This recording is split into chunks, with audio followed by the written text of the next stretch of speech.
Hello and welcome to Chats with Chelsi. We're so happy that you joined us today.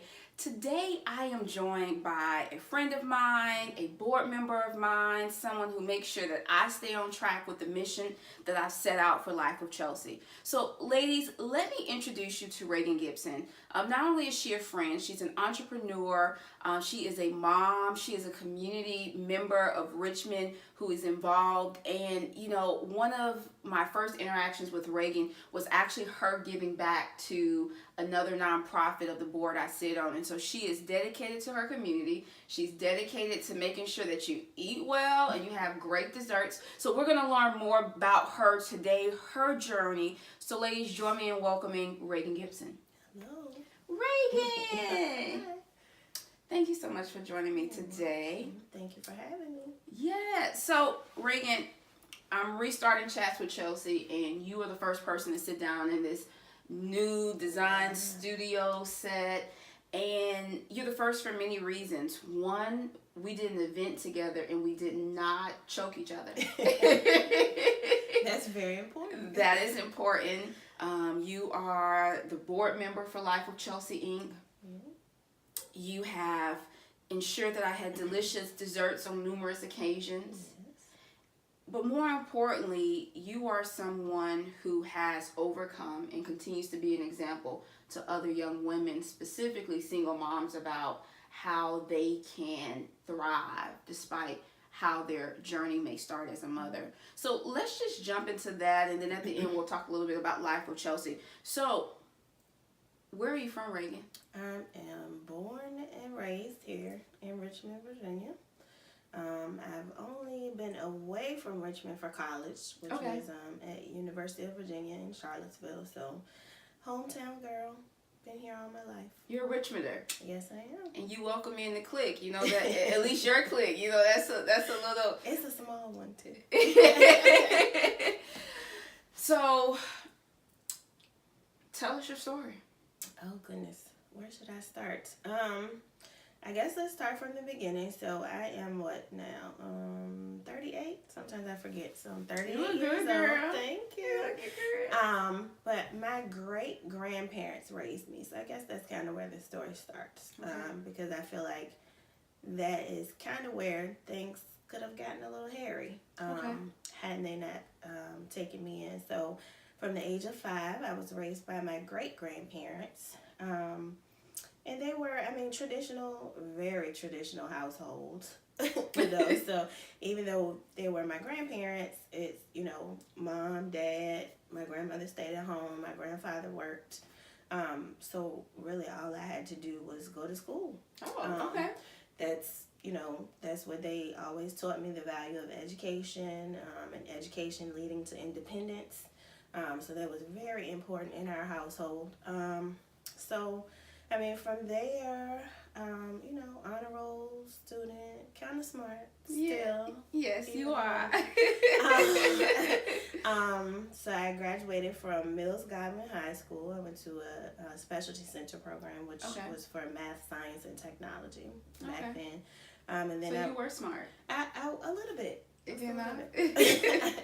So then I went on to UVA. I was actually pre-med when I went to UVA. Okay, I didn't know that. Yes, and then I took that first college level biology class. Yeah. And what happened? Things quickly changed. They changed very much. So I ended up with a sociology degree from UVA, and my initial thoughts were that I wanted to get into the nonprofit sector. That's really what I wanted to do. But when I graduated in 2002, things were rough. A lot of my classmates went either into teaching or consulting because it was hard for us to find jobs. So kind of got a little derailed there.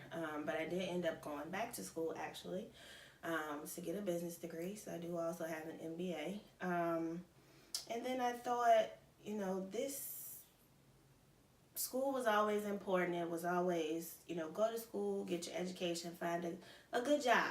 Right. For older people, that's their source of what is independent, is to find a good job working for you know, a good company, things like that. But and you stay there for 30 years. You stay there you're for 30 years, faithful. you retire, you know, and that's it. And that's what they wanted for me. I thought I would be on that path, but things changed a little bit. I worked in customer service, you know, did a little bit of this and a little bit of that, but then I decided I don't like any of this stuff. What can I do that I would actually love? But hold on, let me back up. Okay. So when I was in college, my second year, I found myself pregnant.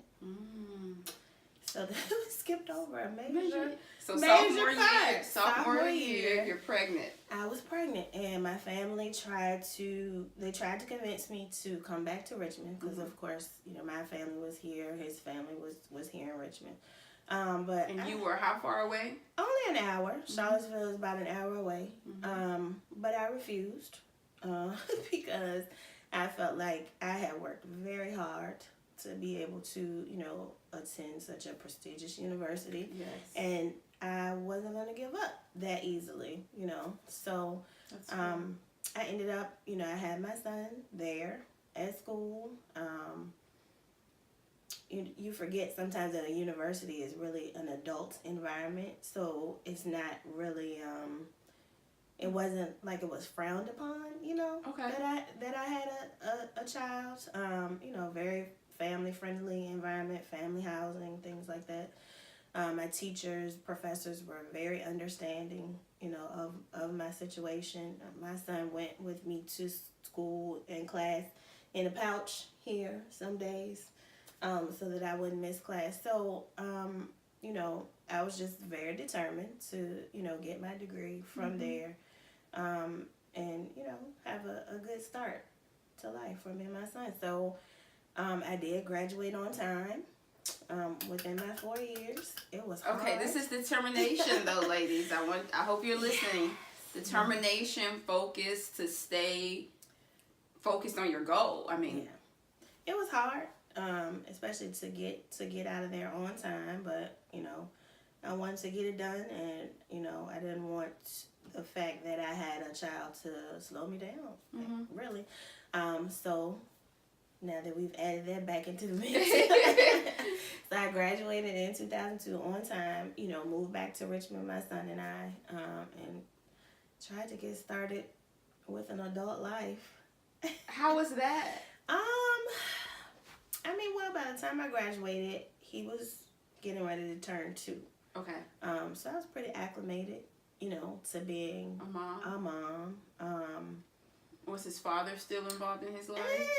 You know, we were so young. You know, we were that's pretty much straight out of high school age, you know, when I got pregnant and we had him. So, I mean, he was there, but kind of not really. It was a little bit easier, you know, coming home and, you know, having a little bit more of a support system, you know, because our families were here. But, you know, at that point, I was used to having him and, you know, going on about doing whatever I needed to do at that point. Raegan, let's talk about this. So, sophomore year, you get pregnant. Your baby daddy is there. Your father's son is there in college with you. And so you're sharing when you came back to Richmond, he wasn't, you know, as involved. Was there a period when your son was born? He was here the whole time, actually. Yeah, so we were like, you know, like high school sweethearts. Gotcha, okay. So he was here and I was there in Charlottesville. So, so both of our families and, you know, he was here in Richmond. Okay. Yeah. So, I mean, but, you know, time doesn't stand still. Life goes on. You have goals and, you know, things that you want to achieve. So you just kind of push through and get it done. I wrote many papers with him in my lap. I can only imagine. I mean, but, you know, you just get used to it, I think, as moms. And not just as moms, but also just as women. We kind of learned that, you know, you just have to power through and do whatever it is, you know, that you need to do to get to where you want to be. So, you know, I never looked at it as a burden or, you know, like, oh gosh, why did this happen to me? You know, it's just like I can't even remember at this point in time, I can't even remember like not being a mom. Wow. Mm-hmm. So, you know, it just kind of falls in line. You just go with it. So you come back to Richmond, you tried out a few jobs and figured out that they didn't work. And I think that's a key nugget, ladies, is that I think so much pressure is on us, to Raegan's point, just as women, right? Not even talking about as mom, but just as women, to feel like we have to have it all together all the time. And so if you're a high school student, a college student, or maybe you're 30 or 40 and you're still trying to figure it out, there is hope. So Raegan, keep telling us.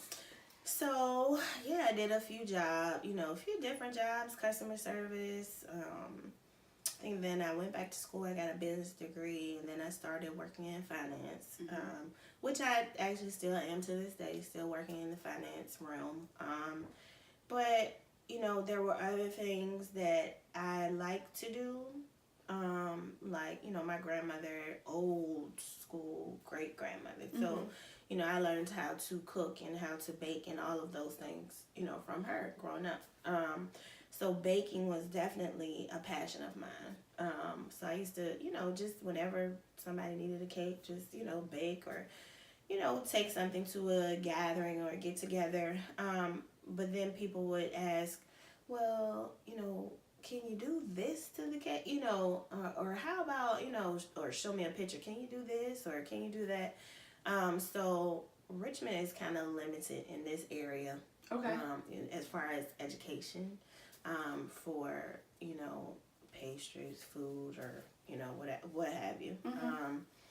So I kind of, took to trying to teach myself, how to do all those things. So how to decorate and, all of that. But how did you teach yourself? Well, we had was it like YouTube? Oh my gosh, was there YouTube? I didn't think so, but I wanted our viewers to know that we have like some very basic level. I mean, and things have probably changed, since then. I mean, that was 10, 12, 15 years ago. Basic classes, like you could go to Michael's and take. So I did that. Okay. To kind of give myself a foundation, but I found that anything above and beyond that, I would have to teach myself. Wow. So just experimentation. Of course, there was Google. I don't know if I remember YouTube. But I'm pretty good at just, kind of being able to look at things and figure it out. So ladies, Raegan is the owner of Sweets and Soirees. So, and correct me if I'm wrong, when it started, she was doing baking and pastries, but she's expanded and she is a full catering service, because she fully catered the first annual Mother-to-Be celebration with my nonprofit, and it was fabulous. She had food, she had desserts, and so we're going to talk more about it. But as Raegan, I want you to know, as Raegan is telling her story, for you to understand, you to hear and make sure you're tuning in to her determination, her focus, and I think what's a word that really describes Raegan is she's someone who perseveres, because she, in spite of her situation, she said, I'm not going to slack off from my goal, because she could have easily said, hey, I'm going to allow myself another year, which some people may, but for her it was, I have a goal. There's a way for me to achieve my goal. It just may be a little bit harder. Okay, so So Sweets and Soirees. So it's I'm also a member of a sorority. So when all that stuff going on in college, and I still managed to join a service organization. So I am a member of Zeta Phi Beta Sorority Incorporated. And once I graduated, I had a line sister that was getting married. Okay. And she asked me to help her with her wedding. And so that was kind of the impetus behind all of these things coming together to form a business. So, like I helped her with her decor and stuff like that for the wedding. Helped her. I think I may have even done her makeup for her bridal portrait. Raegan, I can't do my face like Raegan does her face, but her makeup is always flawless, okay? So she's a woman of many skills. So if you're in Richmond or you want to fly her somewhere, she can come and do that too. I just got back from Florida, so I'm available. So that's kind of how the Sweets and Soirees name came about because okay. I was making the cakes and all the treats and stuff like that, but I also had all these other things that I did that were event related. So a soiree is a party, so basically all these other things that you could come and have done for an event. So that's how the name came together for the business, and that was, I believe, 2008, I think, is so when I first incorporated. So 10 years you've been incorporated. Mm-hmm.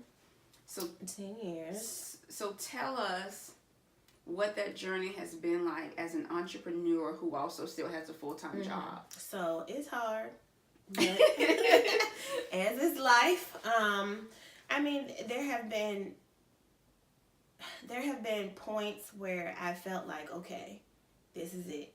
I'm going to give myself a year, and I'm going to, leave my corporate job. I'm going to, but what I found about myself is that I am very risk averse. I feel and I think for me, the biggest reason is my children. So, I have a son who is, my son that I had in college that's about to turn 18 this year. And then I have a little girl that's about to be 7 in November. And she's the cutest. She's just like, come on. She's a mess. But I think that has always been, what made me hesitate so much. And that's real, though. Yeah. Because you're counting the cost of people who are dependent upon you. Exactly. So if I didn't have anyone to depend on me, I could be like, oh, I quit. I'm done. And, I'm just going to see how it goes. But when you have people depending on you, it's much harder to do that. But it's so odd because, while I count that as one of the reasons why I don't, just, take that ultimate risk and just leave my job, it's also, they're also the reason why I continue to do it as well. Why I continue to do, both of these things, and I don't know, just keep going until I figure it out. Because I think it's so important, especially now, that kids know that, entrepreneurship is an option. I don't blame my grandparents in any way because that's how they grew up. That's all that they do. They were older. That's what they knew. You find find a good job. You stay there. You retire. You get your retirement check, and that's it. And you're a loyal employee, and there's still nothing wrong with that. Right. But the option, they probably never even considered that I might want to start a business one day. Yeah. It just was, just not one of the things at the front of their mind. So I want my kids, and especially girls. I'm a little biased. Yes, I have a boy, but I'm a little biased because I do want girls and women to know that, taking something that you like to do, it might not always be something that you like to do. It could be something that you find as an emergent need in the marketplace, but something that you enjoy doing, that can become a business and can become your livelihood. That you don't necessarily have to depend on a corporate position to finance your life. One of the things that I love and I think is a key nugget for anyone who's looking to be an entrepreneur is to ensure that you count your costs. I'm not telling you when or how you should determine and make your step into full-time entrepreneurship, but for each of us, there are costs that we have to take into consideration and that we should, because once you go out, it's hard to go back in. It's hard to go back in, because you become your own boss. And so Raegan, before we start talking about some other things, tell us what has been some of some nuggets that you would give to a young entrepreneur about having a business. The most important thing I think is that the sooner you can start, the better. Okay. Like if it's something that, even if it's just a little something in the back of your head, that makes you think that, you may want to start a business. I think that it's better to go ahead and get started with it than to sit on it and wait. Like, I wish, had I known when I graduated from college, like, I had no idea what I was still thinking about. The medical field. That's I even right. thought about, oh, well, maybe I'll go to nursing school, but then I decided to go to business school. But had I, like, taken a step back, and thought at that time, what can I do for myself, then I may have never been in corporate America. It may not have ever been, this big transition that I needed to make had I started on that path earlier. So I think that, even if it's something girls, even if they're in school right now, if it's something that you feel like you can do on the side, that you can nurture and you can turn it into a business, do it. Do it now. As soon as you think about it, like, put it on paper. That's one of my big things. Once it's on paper, I have to do it. That's how I hold myself accountable. So write it down, figure it out, and go ahead and start with it. That's my biggest piece of advice. And the second thing is for it to be something that you enjoy. That's good. Because sometimes I get into a rut right now, but I know it's just because I'm doing both. That I'm still working a 40-hour job and I'm running this business on the side. I get into a rut and I feel like, oh gosh, I don't want to do this. But I know, deep down, I know that this is something that I enjoy. Food is my passion. That's what I like to do. I like to work with my hands. I like to make pretty things. Whatever it is that I can do with my hands, that is something that I enjoy. And I hate sitting at my desk all day. I know that about myself. So let it be something that you enjoy. I know there's a saying, something, about if it's something that, basically, if it's something that you enjoy, it never feels like work.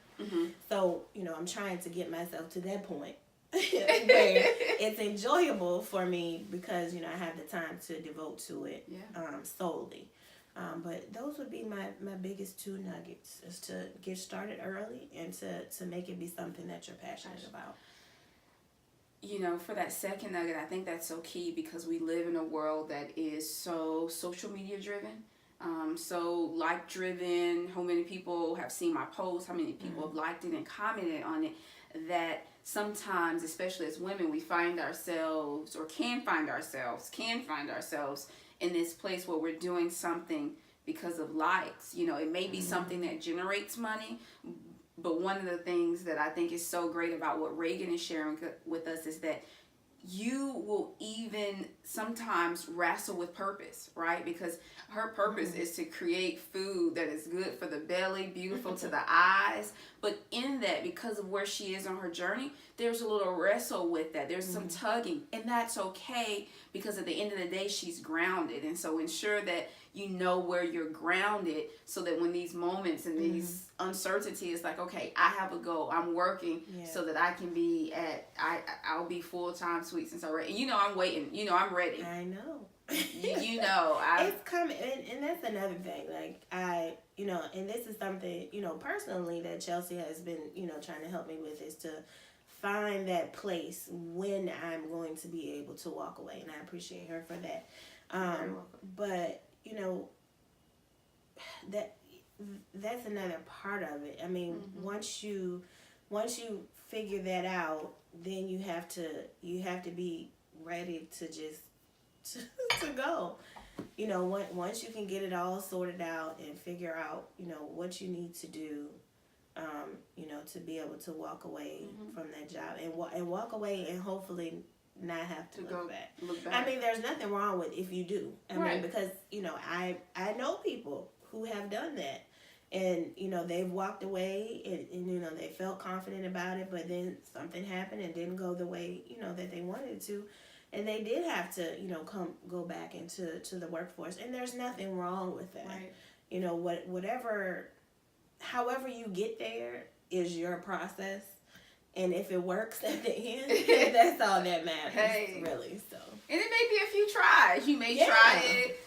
And 1 year, have to go back in, try it again, but not to be afraid. And so that's something else, Raegan, that you show our viewers, is that you have not allowed your passion to just stay hidden on the inside. You may not be able to do it full time right now, but you are still blessing people with your skills, and because of that, you are building so that you can get to their full time, you know, because that's the other thing that I think sometimes entrepreneurs face is they have the vision, but they don't have the business to sustain. And so you take this leap of, because no matter where you are in the process, it's going to be a leap of faith. It becomes, this is a leap of faith with some wisdom behind it. Because I had, like you mentioned, I am blessed to have very good customers, very good loyal customers that have been with me, for a long time.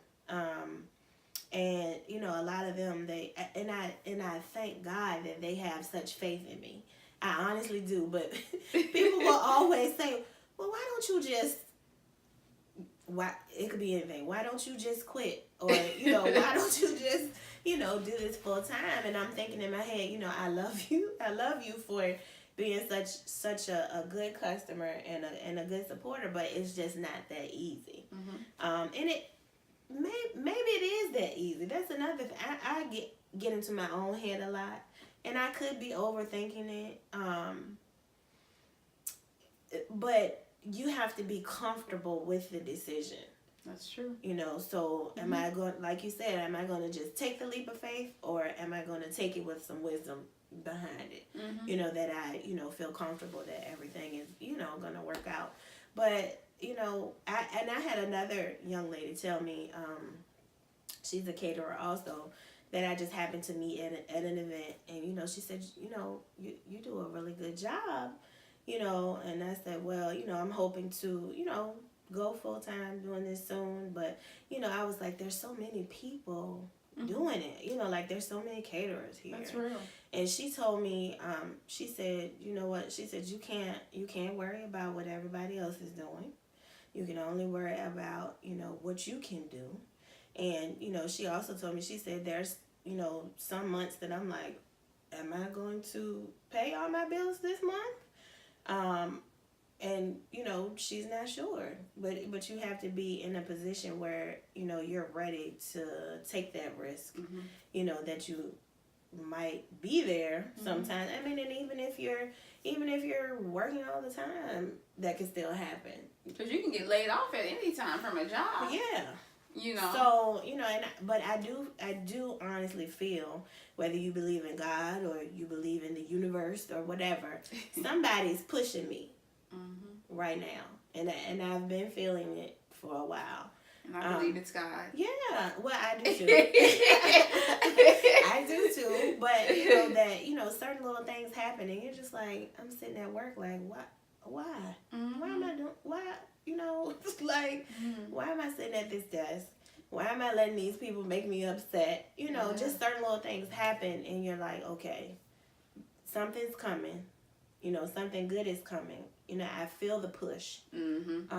So I definitely, I think that I can confidently say that I feel that at some point in 2019 that I'll be able to break free from it. From my corporate job. I do, there's a lot of movement, and just, I kind of just feel it in my spirit. I think it's going to happen, but it has taken me a long time to get to this point. And there's nothing wrong with that. Again, you just have to be comfortable in your plan. That's right. And, what's going on in your life, and, being able to take the leap when you feel that it, the time is right. So we've talked about some tips for young entrepreneurs. Raegan, what would be your tips to young single moms? Oh, goodness. Because you haven't slowed down, and it's I think that is a testament just to who you are, and it's also set an example for your kids. Which is the most important thing to me. Is to set a good example, for my children. I don't know. I mean, I think that most people, that once they become most women, once they become a mom, that, I don't know, there's some switch that just flips. That I don't know about that switch yet. It's like, I don't even know what to call it, but it's just like, I don't know, like get it done. Like, you have no other choice. Like, you have to do it. Mm-hmm. Like, you know, even when you don't feel like it, whatever it is, you have to do it, because you have children that you have to take care of, and you have children that are looking to you, you know, for how things should be. You know, the biggest thing that I hope to instill in my children is to have a great work ethic, no matter what it is that you're doing. If you're working for someone else, if you're working for yourself, you know, you have to work hard at whatever it is, you know, that you're doing. That's very important to me. But I don't know, for single moms, I feel like you have to, first of all, if you don't have, like, if you don't, I do have family here. My family is much older though. Mm-hmm. So there's not a lot of kids around the age of, you know, of my kids, but I have, you know, built a very good village Mm-hmm. for myself and for my children. If it were not for, you know, my girlfriends when I was in college, I wouldn't have graduated on time. Mm-hmm. We took turns watching my son, you know, so that I could go to class. And so That's that powerful. I could do those things. That's powerful. And, you know, and they know who they are to this day. You know, were it not for them, I wouldn't have graduated within that 4-year time frame.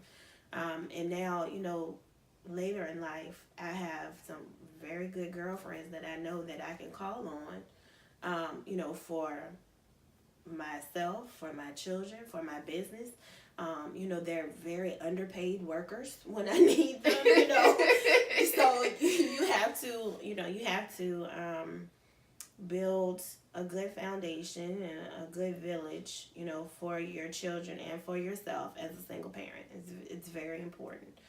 And I would encourage single mothers to, I know that not everyone wants to be an entrepreneur or wants to, you know, have their own business, but I feel like when you have someone depending on you, you always have to have something to fall back on. I'm very stubborn.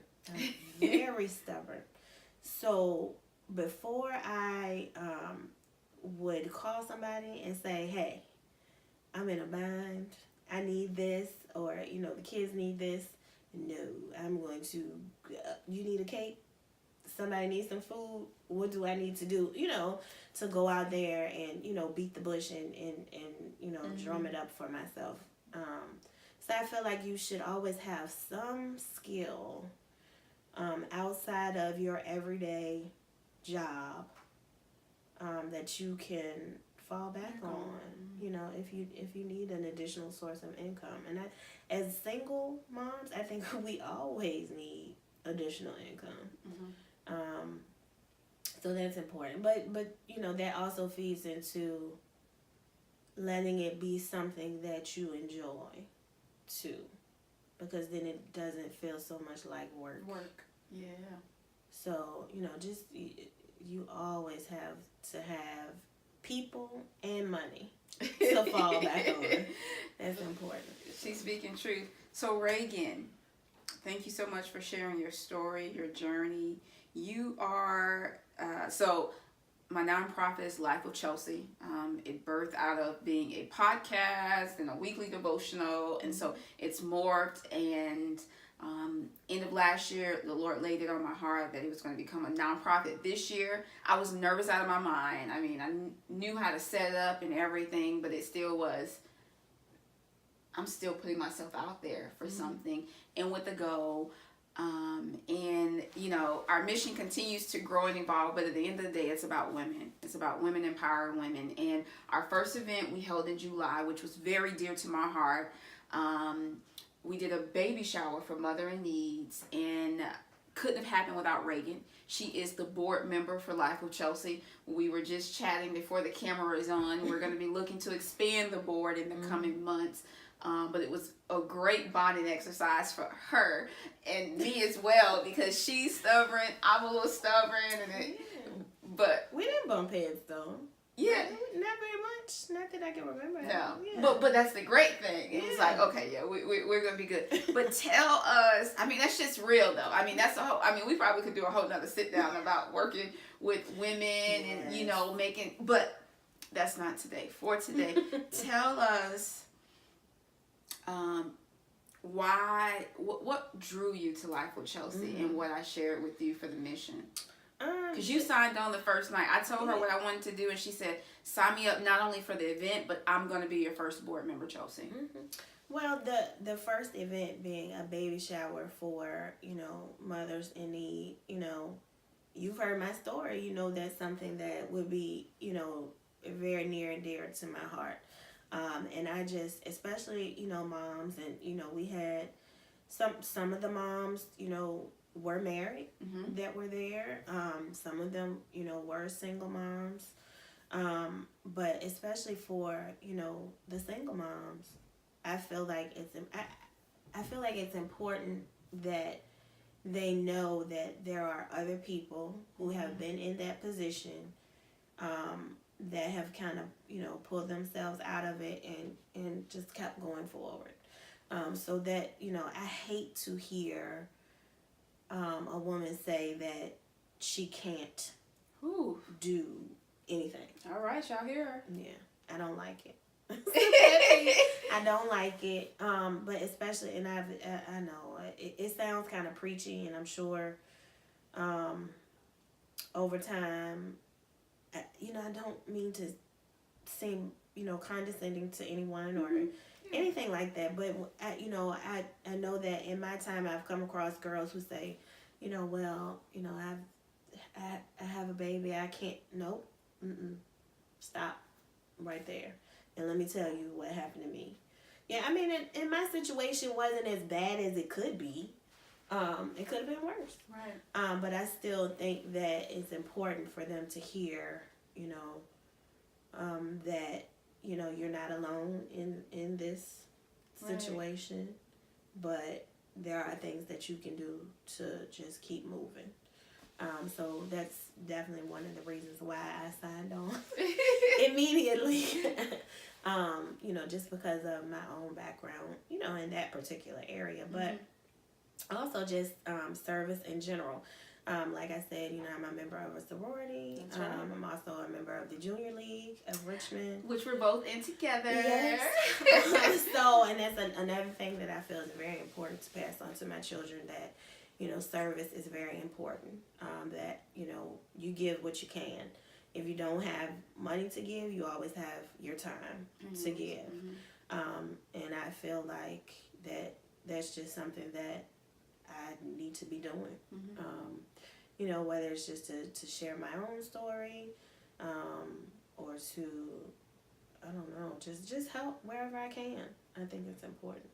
So, Raegan, I can't thank you enough for being here today, for sharing your story, not only with me, because some of this I knew, some of this I was learning along throughout our conversation, but with whoever's going to watch this. And ladies, viewers, my hope, my prayer is that you would see God's grace, mercy, and hand all through Raegan's story, and even where she is now, and that you appreciate her transparency, not only in sharing her story as being a single mom, but also as a business owner, as an entrepreneur, and what that journey really looks like behind the scenes, behind the Facebook reels that you may see people post about, and that it is a journey. And so whatever your journey is, I pray that you would follow God, you would use wisdom, you would have that tribe that Raegan talked about, and you would truly be all that God's called you to be. So ladies, let's thank Raegan for joining us. Thank you. And be sure to tune in for the next Chats with Chelsi. Have a great one.